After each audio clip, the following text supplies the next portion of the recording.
Stunting itu kan berasanya memang pemeriksaannya kan melalui anak dibagi menurut usianya, yang disebabkan oleh malnutrisi kronis atau kekurangan gizi secara kronis jangka waktu panjang. Apakah ada hubungannya, Dok, ya, dari Q anak dengan stunting, Dok? Ada tidak, Dok, vitamin untuk menambah tinggi badan atau berat badan anak?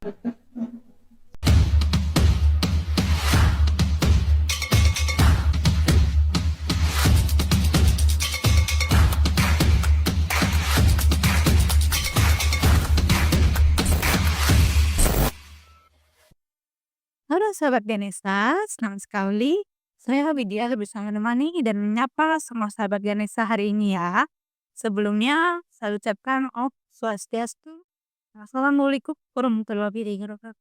Salam sejahtera untuk kita semua. Shalom, namo buddhaya, salam kebajikan, rahayu, rahayu, rahayu. Nah, sahabat Ganesha, tentunya hari ini dalam podcast O2, obrol-obrol santai bersama Resul Ganesha, saya memiliki tema yang tidak kalah menarik dari podcast-podcast sebelumnya, yaitu cegah stunting itu penting. Namun sebelum ke topik utama, tentunya saya ditemani oleh narasumber yang cantik yang luar biasa. Di sebelah saya yaitu Dokter Blistri. Halo dokter, bagian ya. Bagaimana Bu kabarnya hari ini dokter? Baik, kabarnya baik. Senang bisa jadi narasumber di podcast yang cukup menarik ya untuk kita bicara. Ya, terima kasih dokter. Nah dokter, biasanya kan ada pepatah Dok ya, yang mengatakan tak kenal maka tak sayang. Dokter boleh tidak Dok, dokter memperkenalkan diri supaya sahabat Ganesha yang di rumah bisa mengetahui siapa sih sebenarnya dokter listrik. Nanti boleh perkenalkan diri dan juga bisa disebutkan juga Dok ya jadwal prakteknya di RSU biar bisa kapan aja. Silakan Dok. Ya, terima kasih Widya. Kalau sahabat Ganesha, perkenalkan saya Dokter Fitri. Saya dokter spesialis anak di Rumah Sakit Ganesha. Saya biasa berpraktik di RSU Ganesha dari hari Senin hingga Sabtu jam 10 sampai jam 12 ya. Itu aja sih. Baik dokter. Nah sahabat Ganesha tadi sudah dengar ya, beliau adalah Dokter Dwi Sri Igusti Ayumade Dwi Sri Oka Dharma Aliran spesialis anak.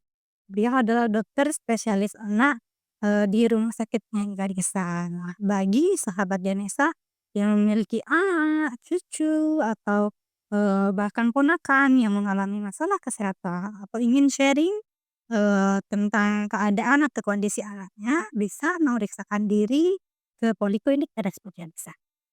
Nah, sahabat Ganesha kita mulai saja ya. Tadi kan kita topik hari ini kan tentang cegah stunting itu penting. Kita sering mendengar Dok ya, bahkan membaca artikel tentang stunting. Kadang juga saya sering sekali mendengar gini dokter, aduh jangan-jangan anakmu kena stunting nih.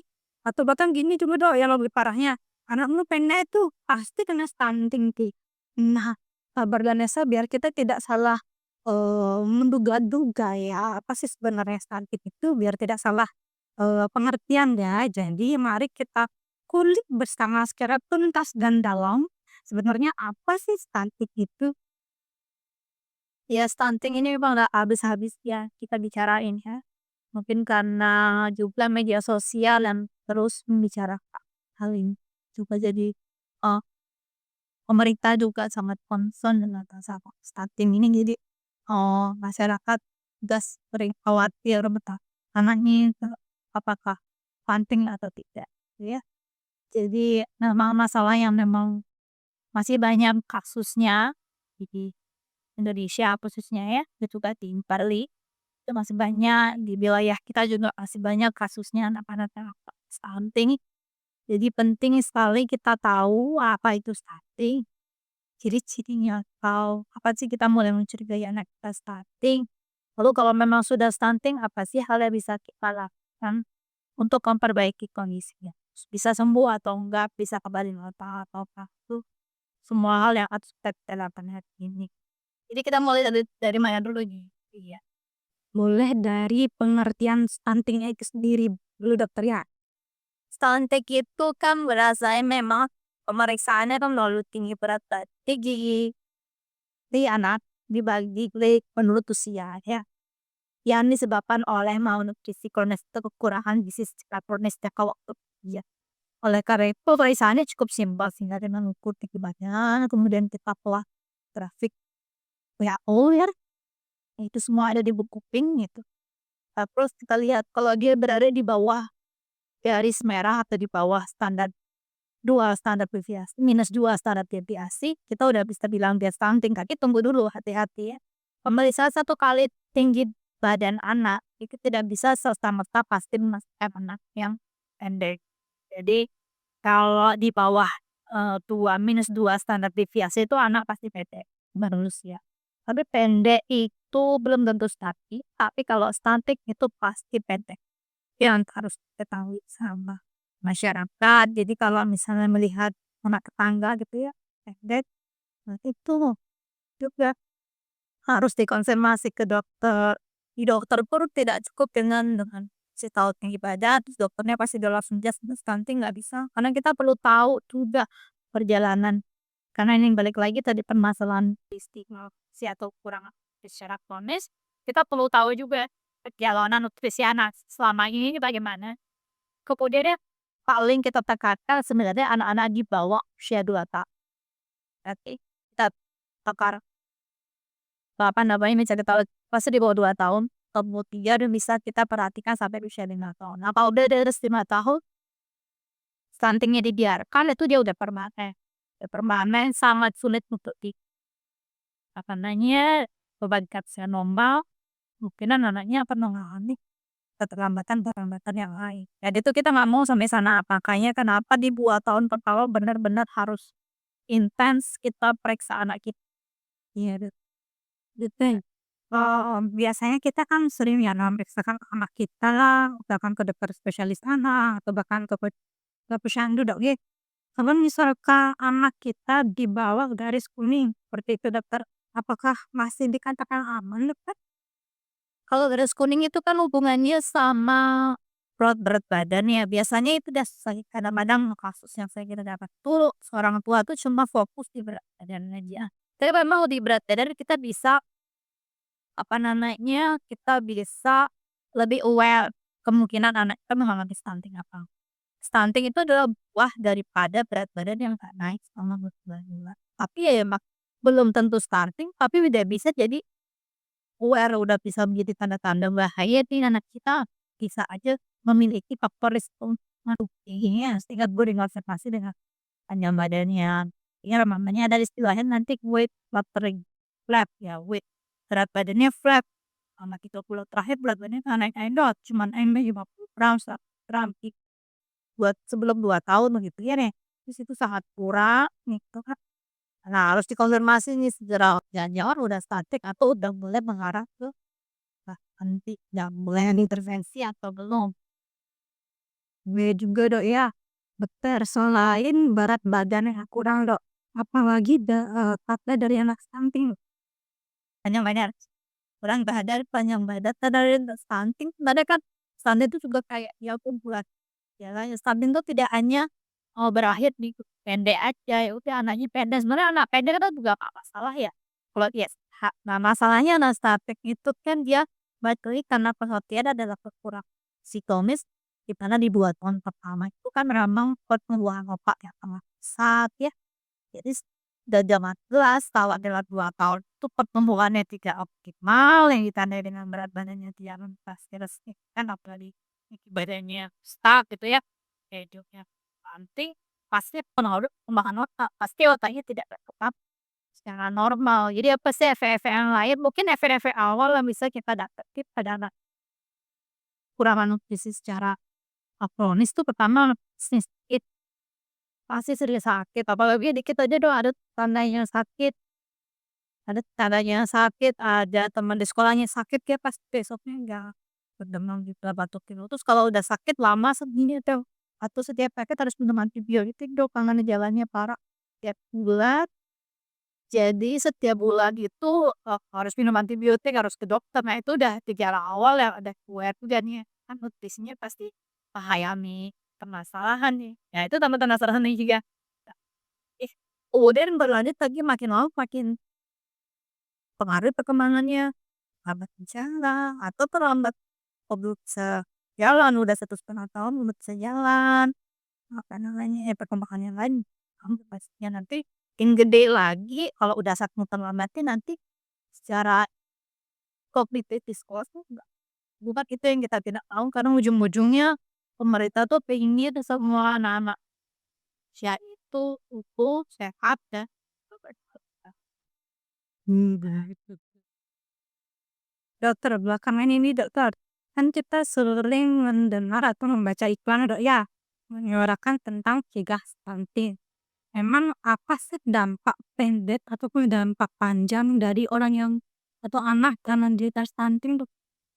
Udah sempat tersinggung sebelumnya, yang pendek itu tidak dia cepet sakit, ya sering sakit, apalagi zaman sekarang nih, banyak banget anak sakit.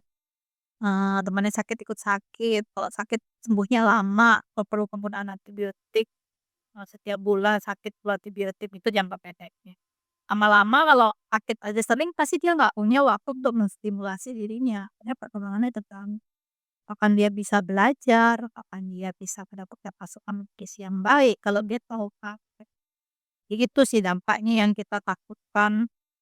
Sebenarnya bukan hanya sekedar pendek, kalau anak pendek doang nih, karena genetik kan salah satu penyebab anak pendek kan tidak cuma kurang sih, ada juga beberapa karena masalah genetik. Jadi kalau dia pendek doang, pendek yang kecil gitu, tapi karena genetik, tapi dia tidak nutrisinya aman aja, selama ini makan nutrisinya dia oke aja, dia akan sehat aja, dia pendek tapi dia aktif, tapi dia nggak sakit, itu perkembangannya baik, dia pintar di sekolah, nggak jadi masalah juga. Oh jadi gitu Dok ya. Dokter, berarti apakah ada hubungannya Dok ya, IQ anak dengan stunting Dok? Kalau dilihatnya itu Dok, sangat ada. Wah sangat adanya. Jadi itu yang memang kita ingin cegah. Kita pengen semua anak-anak kita, anak Indonesia itu semuanya pintar, cerdas, bisa bersaing di dunia global nantinya. Itu sebenarnya, ujung dari tujuan programnya mereka ini semua kan, ya kita menghasilkan anak-anak yang baik sehingga negara juga baik berkembang. Ya begitu dokter ya. Nah Dok, tadi kan kita sudah, menjabarkan tentang, eee, tanda-tanda dan begini penyebab stunting gitu. Sekarang Dok, bagaimana sih cara mencegah biar kita atau anak kita ya Dok ya khususnya, tidak terkena stunting Dok? Kemudian, eee, ini harus jadi catatan semua ibu-ibu ya, yang sedang punya anak atau yang sedang program ingin punya anak. Ya karena pencegahan stunting itu berawal dari proses pembuatan anaknya sendiri ya. Sejak mulai ibunya mengandung atau sejak pertama kali ibunya sudah ingin mau punya anak nih, mau memperencanakan punya anak nih sama suami, harus sudah mulai pastikan kesehatan ibunya dulu yang oke ya. Ibunya harus status gizinya harus baik gitu, kemudian berarti sudah hamil, selama kehamilan juga terjaga nutrisinya.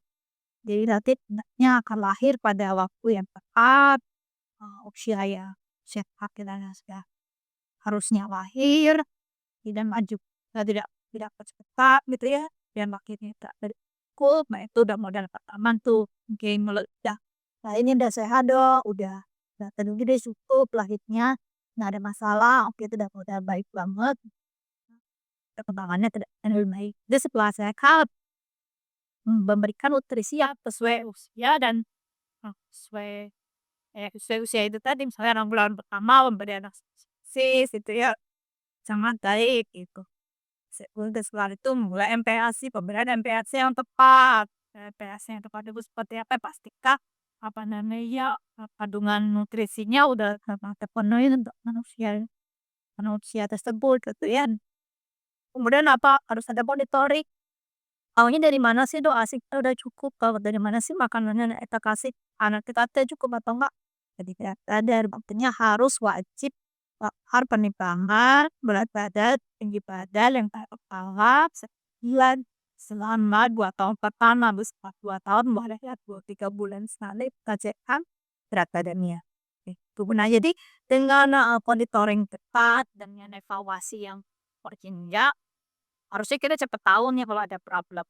Ya, segera pasti kita ada yang dari berat badan, nggak boleh kok stay kok berat dari awalnya kok berat badan, eee, apa namanya, bulan lalu sekarang naiknya, kan kita harus udah tahu, harus orang tuanya udah harus aware ya, apa nih penyebabnya kok berat badannya. Nah, maka kadang-kadang problemnya juga orang tuanya udah ngerti sih, oh iya bawa ke posyandu gitu, dibawa ke posyandu diukur berat badan, udah habis itu pulang tanpa tahu, berat badannya berapa, berat badannya naiknya udah udah dibawa aja ke posyandu, tapi orang tuanya nggak tahu tuh, ini anak saya ini ukur tuh udah nggak bisa minum karena nggak ada yang juga beberapa mungkin karena banyak ya pasiennya, petugas kesehatannya juga kurang memberikan edukasi, makanya saya memberikan edukasi juga ingin memberikan, ilmu juga buat siapapun, buat semua orang tua ya, tapi juga kesehatan, terus supaya lebih ketika memang KIE, orang tua kalau memang dia, badannya setara ya dikasih tahu, "Ini adiknya berat ini kurang," ketika Kak makannya setidaknya dia orang tuanya ngeh, kadang-kadang yang datang ke saya walaupun itu udah berlangsung 6 bulan, 9 bulan gitu, padahal berat badannya A, tapi karena dia juga bawel, terus kurang juga komunikasi dari petugas kesehatannya, jadinya dia ya kira normal-normal aja, Mas, saya datangnya udah berantem, udah sakit, kayak itu yang perlu dicegah jadinya, mengurangi kejadian stunting. Nah, dokter membahas tentang tinggi badan dan berat badan dokter. Ada tidak Dok, vitamin kan kita biasanya khawatir Dok ya, kita misalkan mengalami stunting atau ada tanda-tanda, dia akan mengalami stunting, ada tidak Dok vitamin untuk menambah tinggi badan atau berat badan Kakak, Dokter? Prinsipnya perlu diketahui juga ya, vitamin itu adalah isinya mikromukti ya kan, kalau kita ada cerita nutrisi, nutrisi itu ada makro ya, ada lihat sedangkan vitamin itu hanya mengisi di mikronuktrien yang sebenarnya tak ada hubungannya atau sedikit sekali atau berhubungannya secara tidak langsung dengan pertumbuhan. Tapi kemampuan nutrien-nutrien apa? Buat ituan yang utamanya karbohidrat, lemak, serat, ya udah pasti. Yes, dan tapi kalau nutrien itu ya pelengkapnya aja. Boleh sih, boleh-boleh aja dikasih, tapi bukan tahu orang tuanya baru udah kasih ke karena dia naik ke depannya baru dikasih cabai, salah juga. Nah, bukan itu dia definisinya. Nah, beda, pasiennya datang, orang tuanya tanya, "Dok, udah anak saya kemarin dari berat badan dikasih semua, seberapa banyak botol pun nggak apa." Nah, kalau proteinnya jadi itu ya sangat saya sekali ya, untuk memenuhi nutrisi daripada si kecil ya, kita. Nah dokter, kalau misalkan yang tadi seperti dokter bilang Mbak ya, kita harus mampu memberikan akses eksklusif ke siapa.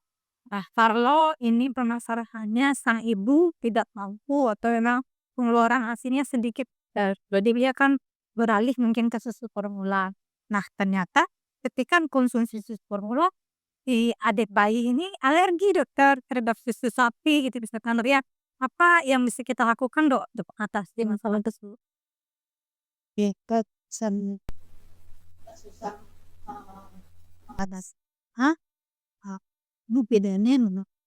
Bener ini ya, ini masih loh ke dokter untuk mengatakan susu formula yang tepat ya. Pertama sebelum kita memutuskan kita tuh, susu sapi harus pasti dulu ada ada yakin nggak ini hal ini, karena ada beberapa juga kadang orang tua cepat memilih sendiri. Oh, so tahu sendiri dong jadinya. Padahal saya diare dong habis susu, ini langsung deh, "Ayo nggak susu ya atau yang lain, putuskan sendiri lah."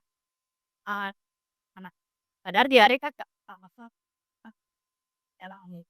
jadi pastiin aja tuh, tapi kalau memang nggak fix dan nggak bisa, tapi ya ini ada tuh, formula stok gratis tapi Kak, apa namanya, tidak usah khawatir juga itu obatnya ada, obatnya, isinya ada gitu ya.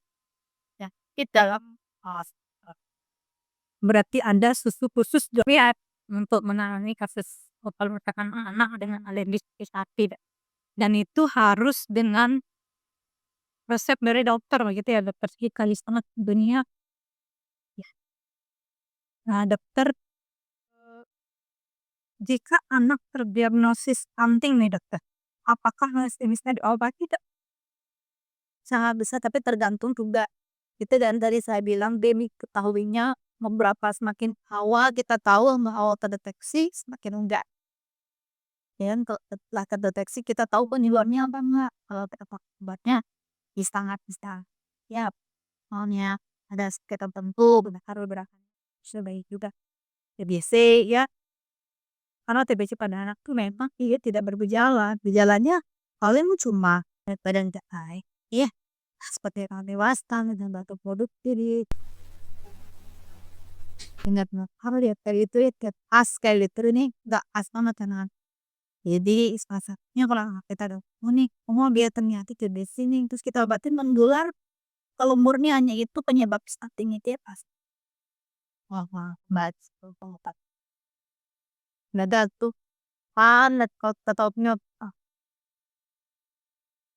Nah, oke sahabat Ganesha, tadi sudah dijelaskan, sahabat Ganesha ya mengenai, apa itu stunting oleh dokternya, kemudian penyebab stunting dan cara pencegahannya ya. Nah dokter sekarang, kita ke, gini selanjutnya Dek ya. Ini ada pertanyaan dari Instagram Dek ya, dari Instagram Ganesha, dari sahabat Ganesha ini @eka. "Selamat siang dokter, izin bertanya Dok, anak saya aktif sekali. Sudah bisa berjalan, saat ini usianya sudah 2 tahun. Dari usia 14 bulan sampai dengan sekarang diberikan makan selalu DTM katanya, Dok. Sampai akhirnya saya ikuti berbagai saran dan konsul di berbagai dokter spesialis anak yang diberikan multivitamin dari zat besi, zinc, hingga multivitamin yang lain. Tetapi tetap katanya, Dok, tidak mengalami perubahan. Makanan pun sudah diberi katanya, Dok, dan sudah bervariasi. Kemudian bagaimana caranya, Dok, untuk mengatasi katanya kasus tersebut, Dok? Jadi harus ketemu langsung sih sama ini ya, dibawa aja ke polisi. Kalau kasus seperti ini harus ketemu langsung Mas ya, kalau supaya kasus kalau itu kita nggak bahas. Kita iya. Banyak problemnya, tapi sebagian besar biasanya itu hubungannya sama pola makan sih. Tahu pola makannya belum baik, jadwal makannya belum oke, kemudian masih amburadul orangnya, sembarangan makan sesuka dia, gitu ya. Karena makan anak itu harus terjadwal. Karena aku terjadwal apapun jenis bukan cuma makan 3 kali seharinya aja kita atur mau jadi sekitar juga makan. Tapi nanti di sela-selanya di cemilannya buka kulkas apapun dia mau makan, cemilan cover-nya dia ada di meja terbuka aja bisa mungkin ya itu akan mengakibatkan kayak apa ya memberi notice ya kita udah mapan-mapan ibunya udah enak-enak rasa anaknya kok nggak mau sih sama yang kalian nilai. Iya sering gitu Dok ya, tapi rasanya bukan itu bukan hanya itu aja penyebabnya, misalnya juga karena itu tadi cukupannya konstan, udah siswa akan pada skrip tidak main setelah Umi datang katanya datang pasti jajan Dok, udah hancur, akhirnya nggak jadwal sama kata adeknya nutrisi yang seharusnya masuk ke perutnya Kak, sesuai dengan yang seharusnya, nah udah lagi nanti kalau permasalahan kita gitu deh. Nah, pribadinya, dampak tidak seberapa, kamu semua jadi kalau dari perkembangannya kan mereka itu udah aktif, bicara, terus sudah alat lari masih ngecek, ya kemungkinan sih GTM-nya mungkin nggak parah sama, biasanya kalau parah banget biasanya udah ada jadi speech tuh, udah yang lain-lain. Jangan-jangan anaknya jadi obesitas. Makanya Sarah, anu juga deh sama sana dulu Om, terus kesananya tinggi tuh anak obesitas tuh hanya tinggi ya. Beda dokter ya Obi, Kak, besar, ngapain juga, nggak stunting tapi kena obesitas. Ini IRB, GTM itu banyak sekali dan hanya cuma stunting macam-macam. Kan dia bahasa macam milat hubungannya sama gula, tuh nggak main-main lagi berarti esnya sama nanya dan perlu langsung so beda jadi main. Ini ada pertanyaan kedua Dok, dari Sri Utari. Dok, mohon maaf sebelumnya saya mau tanya. Ponakan saya ini susah makan, berat badannya sampai sekarang di usia 1 tahun 11 bulan, sudah habis susu berkaleng-kaleng, sudah screening jantung, tora, tiroid, mentok tes juga hasilnya bagus semua. Tapi BB-nya masih belum ada perkembangan yang signifikan, dokter. Apa ada pemeriksaan atau tes lagi yang belum dilakukan ya, Dok? Banyak banget sih dia diperiksain. Hari kok dia harus periksa lagi adiknya. Harus tidak dan gejala yang lain. Karena memang banyak banget sih ada sakit dan penyakit lainnya bisa berhubungan dengan pertumbuhan anaknya. Mau bagi dia permasalahannya. Ini udah cukup bagus dan melakukan screening banyak. Katanya orang punya udah aware, sadar apa banyaknya mana sakit yang bisa mempengaruhi pertumbuhannya. Ya, dia balik lagi bukan cuma pasangan aja, tangannya juga harus dilihat. Balik lagi ke pengen dapet tuh.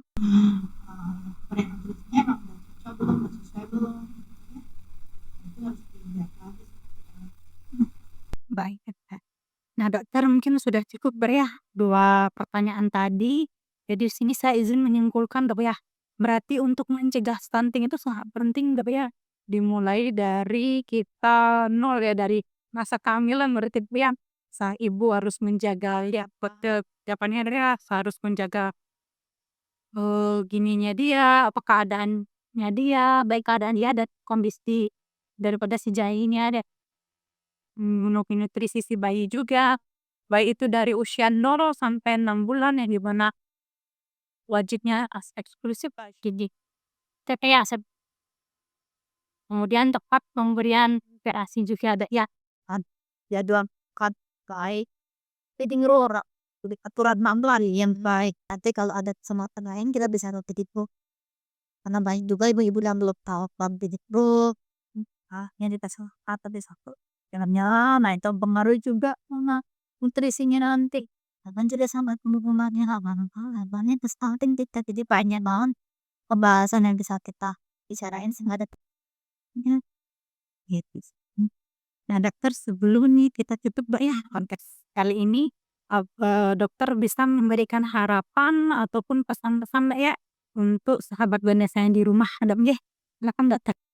Oke, semoga hal yang kita bicarakan hari ini itu sedikit banyak memberikan pencerahan buat siapapun yang tuh, kayak tadi saya bilang akan rencana kehamilan yang sedang hamil yang sudah atau petugas kesehatan misalnya gitu ya. Dampak jadi ada pengaruh ya kita harus lebih awareness ada masyarakat sama pasien-pasien kita lebih banyak PPID atau yakin dia lucu di bawah tuh mau ikut dasar sama gitu ya. Ya namin matematika nah itu loh data terdepan puskesmas tuh posyandu bidan iya mereka yang jadi obat pertama yang bisa kami lebih awal semakin awal kita tahu semakin awal kita bisa mendeteksi pokoknya kan awal kita bisa atasi ya. Terima kasih dokter. Nah sahabat Ganesha itu tadi ya, harapan daripada dokter, Dwi Sri untuk kita semua semoga nantinya kita bisa menerapkan ya informasi yang diberikan dari beliau sungguh sangat bermanfaat hari ini ya. Nah, sebelum saya akhiri, saya juga ucapkan terima kasih kepada sahabat Ganesha semua karena sudah menyaksikan atau sudah selalu memantau ya podcast kedua obrol santai bersama RSU Ganesha. Yang itu saya ucapkan dokter, terima kasih dokter sudah jadi narasumber banget pada podcast hari ini dan semoga informasi yang diberikan bermanfaat untuk masyarakat luas. Baik, akhir kata saya ucapkan terima kasih dan ingat ya sahabat Ganesha, jangan lupa like, subscribe, dan komen bahkan share ya sahabat Ganesha channel YouTube Ganesha. Terima kasih. Mas,